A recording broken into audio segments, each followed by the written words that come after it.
네, 이스라엘 백성들은 매년 세 가지 절기를 지켰습니다. 이스라엘 3대 절기가 있죠. 네, 무슨 절기가 있습니까? 네, 우리가 잘 알고 있는 유월절, 또 무슨 절기가 있죠?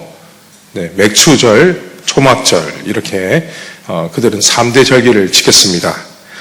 매년 하나님의 명령에 따라서 예루살렘 성전에 올라가 하나님 앞에 제사를 드렸습니다. 우리나라 명절의 귀성행렬이 참 대단하지 않습니까? 네, 우리가 추석 연휴 기간도 고향을 다녀오신 분들이 있는데요. 이스라엘도 마찬가지입니다. 그들이 이 절기가 되어지면 전국에 있는 사람들이 예루살렘 성전에 올라가서 하나님 앞에 예배를 드렸습니다. 한번 상상을 해보십시오. 하는 일들을 다 멈추고 하나님께 나아가서 하나님의 얼굴을 뵙는 겁니다. 실로 장관이 아닐 수가 없습니다.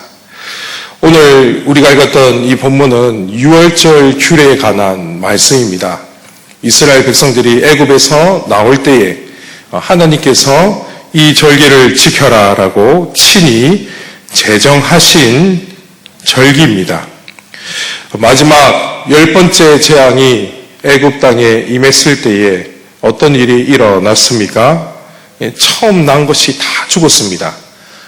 장자의 죽음이라고 보통 알고 있지만 이 마지막 재앙은 모든 것에 처음 난 것, 동물까지 포함이 되어 있죠. 애굽에 처음 난 모든 것이 다 죽었습니다. 그때 이스라엘은 하나님의 특별한 보호하심으로 이 죽음의 영향력에 있지 않았습니다. 그래서 하나님은 이 날을 기억하라라고 말씀하시면서 이스라엘 백성들은 계속해서 이 날을 기억하며 유월절을 지켰습니다. 이 유월절에 중요한 주제가 있습니다. 그것은 어린 양의 피가 우리를 구원한다라는 것입니다. 이 마지막 재앙이 애굽 땅에 임했을 때에 어린 양의 피가 문설주와 임방에 발려진 집은 재앙을 피할 수가 있었습니다. 방송실 사진을 하나 띄워주십시오. 자, 여기 사진을 보시면은 문에 있는 임방이 있고 설주가 있습니다. 이 부분에 어린 양의 피를 발랐던 것이지요. 그 다음 넘겨주십시오. 네, 출애굽기 12장 13절 말씀을 보면 이렇게 기록이 되어 있습니다. 네, 방송실 말씀을 띄워주십시오. 내가 애굽 땅을 칠 때에 그 피가 너희의 사는 집에 있어서 너희를 위하여 표적이 될지라. 내가 피를 볼 때에 너희를 넘어가리니 재앙이 너희에게 내려 멸하지 아니하리라. 이 피가 발린 집은 재앙이 넘어갔다라고 말씀하고 있습니다. 그러니까 집안에 사는 사람이 악한 사람이든지 좋은 사람이든지 유대인이든지 이방이든지 이런 것이 중요하지 않다는 것이죠. 어떤 사람이냐에 따라서 사는 것과 죽는 것이 결정되지 않았습니다.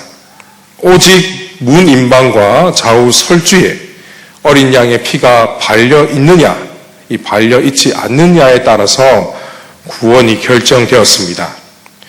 여호수아는 죽기 전에 마지막 유언을 남겼습니다. 네, 띄워주십시오. 여호수아 24장 14절 말씀에 중반절을 보시면은 너희의 조상들이 강 저쪽과 애굽에서 섬기던 신을 치워버리고 여호와만 섬기라. 이렇게 이제 유언을 했던 것이죠. 애굽에서 섬겼던 그 애굽 신들을 치워버리고 오직 하나님만을 섬길 것을 당부했습니다. 우리는 이 말씀을 통해서 이스라엘 백성들이 그 430년이라는 긴 세월 동안 어떻게 신앙생활을 해왔는지를 알게 되어집니다. 여러분, 모세가 이스라엘을 구원하기 전에, 출애굽시키기 전에 그들은 어떤 삶을 살았던 것 같습니까? 하나님께서 예비하신 지도자를 기다리면서 신앙생활을 잘했을까요? 그렇지 않습니다. 이스라엘이 애굽에 있었을 때에 그들이 여호와 하나님을 끝까지 잘 섬겼던 것이 아니라 이집트 사람과 전혀 다를 바가 없었다는 겁니다. 애굽 사람들과 같이 똑같은 애굽 신을 섬기면서 살았던 이들이 이스라엘 백성들이었습니다. 전혀 다를 바 없는 그런 이들이었죠. 마지막 재앙이 애굽 땅에 임했을 때에 이스라엘이 그날 밤에 살아남을 수 있었던 것은 전적으로 하나님의 은혜였습니다. 그러므로 하나님은 유월절을 지키라고 명령하시면서 그들이 기억하기를 원했던 것은 자신들의 죄악과 그리고 어린 양의 피였습니다. 이스라엘 백성들은 이 마지막 재앙이 임했던 그날 밤 애굽 사람들의 집에서 들려나는 그 비명 소리, 통곡 소리를 들으면서 무엇을 깨달아야 했을까요? 자신들도 똑같이 하나님의 심판을 받아야만 했다는 사실을 깨달아야 했던 것입니다. 그리고 안전한 보호 아래서 음식을 먹으면서 하나님을 찬양할 때에 그 보호가 자신들을 대신하여 죽임을 당한 어린 양의 피 때문이었다라는 것 또한 기억해야 했습니다. 고린도전서 5장 7절에 보면 이런 말씀이 기록이 되어 있습니다. 띄워주십시오. 네, 우리의 유월절 양, 곧 그리스도께서 희생되셨느니라. 여기 말씀을 보시면은 우리는 매우 놀라운 사실을 깨닫게 되어집니다. 이 유월절 사건에 대해서 바울은 이 어린 양을 우리의 어린 양, 우리의 유월절 어린 양이라고 표현하고 있죠. 이 과거 이스라엘 백성들에게만 관련된 사건이 아니라 이 유월절 사건은 우리에게도 해당되는 사건이다 이렇게 말하고 있죠. 여기서 말하는 우리가 누구를 먼저 가리킵니까? 네, 이방인 성도들로 구성되어 있는 고린도 교회를 뜻하면서도 신학교회를 의미하고 있는 겁니다. 그러니까 쉽게 말하면 여기서 말하고 있는 이 우리는 이 자리에 앉아 있는 저와 여러분까지 포함되어 있는 의미라는 것이죠. 일반적으로 우리가 유월절 하면은 그 구약의 절기, 유대인들만의 절기, 이런 식으로 생각하는 경향이 있는데, 여러분, 그렇지 않습니다. 이 유월절 규례와 사건은 구약의 이스라엘 백성들을 위해서만 제정된 사건이 아니라 지금 여기 있는 저와 여러분을 위해서 하나님께서 제정하신 사건이라는 사실입니다. 여러분, 매우 놀랍지 않습니까? 이 유월절은 무엇을 예표하고 있는 사건입니까? 그것은 바로 구약의 이스라엘과 신약의 자기 백성들을 구원하기 위해서 우리 예수님이 십자가에 죽으실 그 사건을 예표하고 있는 겁니다. 사랑하는 성도 여러분, 우리가 어떻게 해서 죄와 사망으로부터 자유케 되었습니까? 우리가 무엇으로 구원을 받게 되었습니까? 유월절 어린 양이신 우리 예수님께서 우리 죄를 대신하여 십자가에서 죽으셨기 때문입니다. 구약의 이스라엘도 마찬가지 그들도 애굽인들과 똑같은 죄인이었듯이 신약인 성도들 우리 역시도 어떤 자들이었습니까? 하나님 앞에서 심판을 받아야만 하는 죄인입니다. 이 자리에 있는 저와 여러분도 사실 본질상 진노의 자녀였습니다. 그러나 우리 예수 그리스도께서 우리의 유월절 어린 양이 되셔서 죄와 사망으로부터 우리를 건지셨습니다. 그러므로 여러분, 오늘 이 유월절 의식을 거행하고 있는 이스라엘은 우리와 전혀 다른 민족, 우리와 전혀 다른 사람들이라고 생각을 해서는 안 되는 것입니다. 바로 우리의 자화상이죠.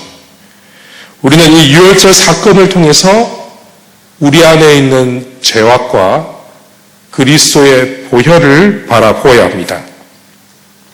이 유월절 사건은 우리의 구원, 우리가 하나님의 백성이 된 것과 매우 밀접한 관련이 있습니다.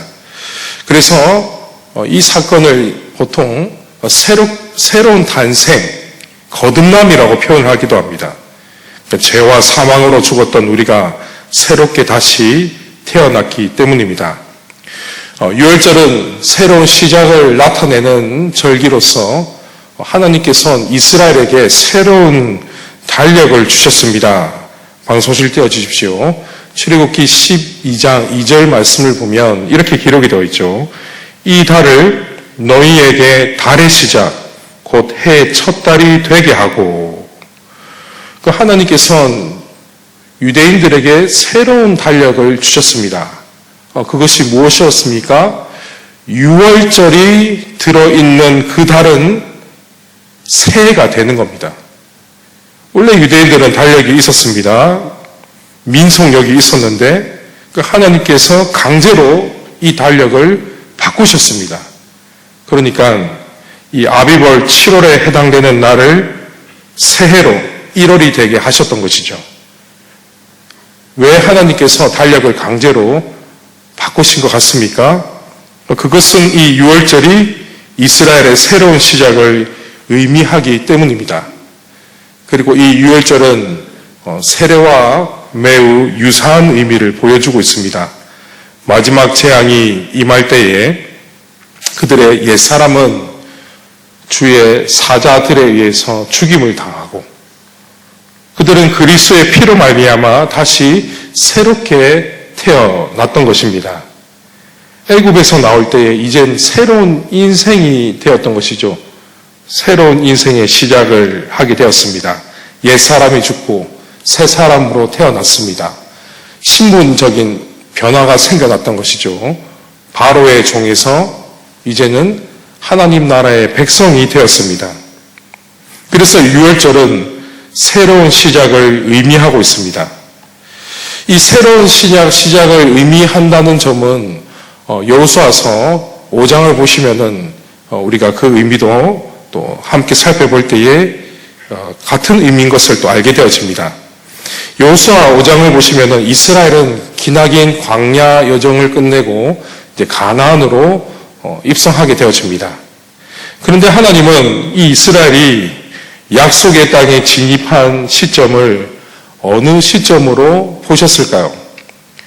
우리가 일반적으로 생각을 하면 이렇게 생각을 하죠. 이스라엘이 이제 약속의 땅으로 진입한 시점을 이제 요단강을 건넌 시점이다. 이렇게 지리적으로 생각하고 있습니다. 보통 그렇게 보는 것이 당연합니다. 하지만 이 여호수아서를 읽어보면 하나님께서 이스라엘이 완전히 가나안 땅에 들어갔다라고 생각하는 시점은 요단강을 건넌 시점이 아니었습니다. 요단 도하 사건이 아니라는 것이죠. 여호수아 5장 12절 말씀을 보면 하나님께서 이스라엘이 가나안 땅에 완전히 진입했다라는 것을 인정하는 말씀이 기록되어 있습니다. 이것은 만나와 밀접한 관련이 있습니다. 여러분, 이스라엘 백성들이 광야에서 만나를 몇 년 동안 먹었습니까? 네, 대략 한 40년 동안 그들은 만나를 먹었습니다. 그런데 이 만나가 언제 그치게 되었는지 아십니까? 우리는 보통 이스라엘이 가나안 땅에 들어가기 전에 만나가 그친 것으로 그렇게 생각을 하고 있죠. 하지만 그렇지 않습니다. 이 만나는 요단강을 건넌 후에도 계속해서 내렸습니다. 요단강을 건넌 후에도 그치지 않았던 것이죠. 여호수아 5장 10절과 12절까지의 말씀을 살펴보면 이스라엘은 길갈과 여리고 평지에서도 만나를 먹었습니다. 근데 언제 그러면 만나가 그쳤냐? 그것은 바로 유월절을 지킨 바로 그 다음 날 이 만나가 그쳤다라고 기록되어 있습니다. 제가 한번 쭉 읽어보도록 할게요. 이스라엘 자손들이 길갈에 진쳤고 그달 14일 저녁에는 여리고 평지에서 유월절을 지켰고 유월절 이튿날에 그 땅 소산을 먹되 그날에 무교병과 볶은 곡식을 먹었더니 또 그 땅 소산을 먹은 다음 날에 만나가 그쳤으니 이스라엘 사람들이 다시는 만나를 얻지 못하였고 그 해에 가나안 땅의 열매를 먹었더라. 이 만나가 그친 시점이 언제입니까? 유월절 이튿날에 와서야 만나가 그치게 되었던 것이죠. 그러니까 하나님께서 생각하셨을 때에 이스라엘이 가나안 땅에 들어가서 새로운 삶을 시작했다라고 생각하시는 그 시점은 유월절 다음 날이었습니다. 하나님 나라 백성으로서 새로운 삶을 시작하는 그 기점이 바로 유월절이라는 것이죠. 가나안을 향해서 나아가면서 이 가나안 입성이 하나님 나라의 입성이라고 생각을 한다면 이 가나안을 입성하기 위한 그 통과하는 문이 바로 유월절이라는 겁니다. 그러므로 유월절은 새로운 시작을 나타내고 있습니다. 출애굽할 때에도 새로운 시작이라고 우리가 조금 전에 살펴봤죠. 새로운 탄생. 애굽에서 나올 때는 신분적 변화, 옛사람이 죽고 새 사람으로 태어나서 하나님 나라 백성으로서의 시작을 나타내고 있다면 이제 이스라엘이 가나안에 입성하게 되는 것은 새로운 삶의 시작입니다. 하나님 나라 백성으로서 새로운 삶의 시작을 나타내고 있는 것이죠. 사랑하는 성도 여러분, 오늘 우리는 유월절 절기에 관한 말씀을 함께 살펴보았습니다. 우리가 보통 이 구약의 절기하면은 우리하고는 전혀 상관없는 다른 나라, 유대인의 이야기라고 생각하는 경향이 있지만 그렇지 않습니다. 이 유월절은 이스라엘 그 민족만을 위한 절기가 아니라 오늘 여기에 있는 저와 여러분에게도 해당되는 절기라는 사실입니다. 유월절을 통해서 우리를 향한 하나님의 놀라운 구원의 은혜와 그리스도의 대속의 사랑을 보게 한다는 사실입니다. 유월절은 주님의 십자가를 예표하는 절기입니다. 예수님께서 우리를 위해 십자가에 피 흘려 죽으심으로써 우리가 죄와 사망으로부터 건짐받았음을 나타내는 절기입니다. 그리고 이 유월절은 우리가 하나님 나라 백성으로 새롭게 태어나 새로운 삶을 시작하게 되었다는 것을 깨닫게 하는 절기입니다. 비록 우리는 이 구약의 유월절을 지키진 않지만 이 유월절이 말하고 있는 그 의미를 잊지 말고 항상 기억해야 하겠습니다. 죄인인 우리에게 구원의 은혜를 주신 우리 예수님의 십자가의 사랑을 잊지 말고 기억해야 합니다. 오늘 제가 이 말씀을 준비한 것은 이 연휴 기간 가운데 우리가 가족들도 만나고 좋은 시간을 보내고 있지만 이 이스라엘이 지켰던 이 유월절 절기를 함께 묵상함으로써 우리가 하나님에 대한 그 구원의 은혜에 대한 감격을 회복했으면 좋겠다라는 생각으로 오늘 이 본문을 준비하게 되었습니다. 사랑하는 성도 여러분, 우리가 오랫동안 신앙생활을 하는 가운데 지금 우리 마음속에 여전히 이 구원의 감격이 남아 있으십니까? 나 같은 죄인을 살리기 위해서 우리 주님께서 십자가에서 죽으셨다는 그 사실이 정말 진실로 믿어지면서 이 사건에 대해서 정말 내 마음이 계속해서 은혜와 감사가 넘쳐나고 있으십니까? 입으로는 주님을 찬양하고 입으로는 주님 앞에 기도하고 있지만 이 십자가의 사랑, 이 놀라운 구원의 은혜에 대해서 어떻게 반응하고 있으십니까? 마음이 무덤덤하고 그리고 별 감흥이 없다면 여러분 우리가 이것을 다시 회복해야 합니다. 우리 신앙의 핵심은 다른 게 아닙니다.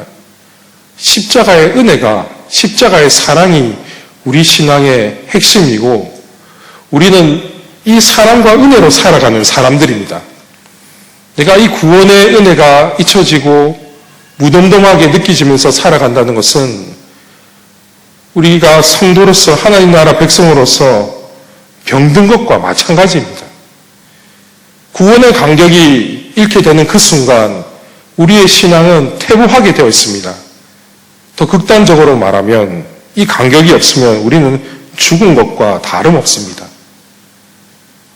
우리 사랑하는 새순교회 성도 여러분, 지금 내 마음속에 얼마나 이 십자가에 관한 사랑에 대한 감격이 남아 있으십니까? 정말 하나님 앞에 찬양할 때에 이 구원의 감격을 느끼면서 찬양하고 있으십니까? 그러지 못한다면 다시 하나님 앞에 우리가 기도했으면 좋겠습니다. 아버지 하나님, 내가 죄인인 것을 다시 한 번 더 깨닫게 하시고 나에게 놀라운 구원의 은혜를 베풀어 주신 그 주님의 사랑을 바라보면서 다시 감격하며 찬양하며 살아가게 하여 주시옵소서. 죄인이 우리에게 구원의 은혜를 베풀어 주신 정말 이 십자가의 사랑에 대해서 감사하며 감격하며 살아야 합니다. 지금 내 마음의 상태가 어떤 상태인지 오늘 이 밤 한번 살펴보았으면 좋겠습니다. 그리고 다시 회복하고 일어서는 시간이 되었으면 좋겠습니다. 아버지 하나님, 내 마음을 다시 새롭게 하여 주시고 이 구원의 감격 앞에 감사하며 하나님을 찬양하며 기도하는 당신의 백성이 되게 하여 주시옵소서. 우리 마음의 구원의 감격이 회복되어서 날마다 하나님 앞에 감사하며 진실로 찬양하는 우리 모든 성도님들이 되시기를 주님의 이름으로 축원합니다.